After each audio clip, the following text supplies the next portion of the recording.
आपके क्षेत्र में आना हुआ और क्या डिमांड आपका? गुज़िश्ता 30 दिसंबर को मालेगांव शहर में किरीट सोमैया नामी शख्स जो कि भारतीय जनता पार्टी महाराष्ट्र यूनिट के नायब सदर हैं, इन्होंने मालेगांव में तहसीलदार, प्रांत ऑफिसर और कॉरपोरेशन के म्युनिसिपल प्रशासक ऐसे अलग अलग अधिकारियों से मुलाकात करते हुए मालेगांव के ताल्लुक से कुछ बातें रखी।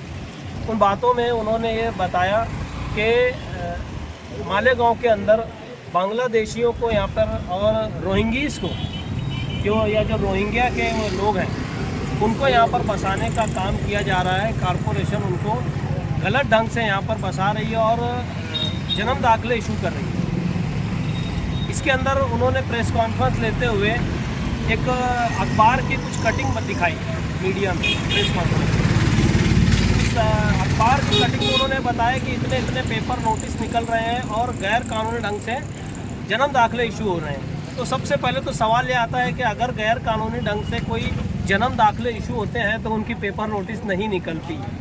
जो सीधा काम होता है, जो सही काम, जो दुरुस्त होता है कानून की नज़र से या कानून के तरीके से, उसी की पेपर नोटिस निकलती है। तो यहीं पर समझ में आ गया कि वो गलत बयान है।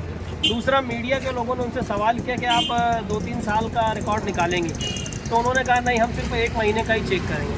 तो ये 1 महीने का चेक करेंगे जुमले में कहीं ना कहीं एक साजिश की बू आती है। दूसरा ये कि इस तरीके का एक माहौल मैं समझता हूँ पार्लियामेंट इलेक्शन के बाद खास तौर से बनाने की एक कोशिश की जा रही है मालेगांव को बदनाम करने की। मालेगांव शहर के अंदर तमाम खास तौर से सेंट्रल हल्के की जो वोटर्स हैं, अकलियती तबके के, इन लोगों ने एक सेकुलर पार्टी को वोट दिया लाखों की तादाद में। तो ये फिरका परस्तों को कहीं ना कहीं हजम नहीं हो रहा है, ऐसा हमारा मानना है।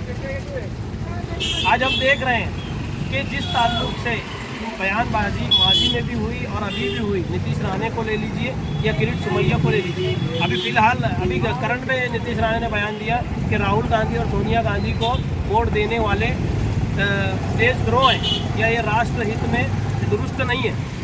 दूसरा, अब मैं जो असल बात है वो आ रहा हूँ उस पर कि बांग्लादेश के अंदर अभी जो नई सरकार या जो नए लोग वहाँ पे शासन पे बैठे हैं, हमारे मुल्क की इंडियन गवर्नमेंट, मोदी सरकार 2 लाख टन चावल भेज रही है और उन्हीं के नाम से मुल्क में सियासत कुछ अंधभक्त लोग कर रहे हैं और हिंदू मुस्लिम तजाद पैदा करने की कोशिश कर रहे हैं। देखिए, डेमोक्रेटिक राइट हर किसी को बोलने का हक है।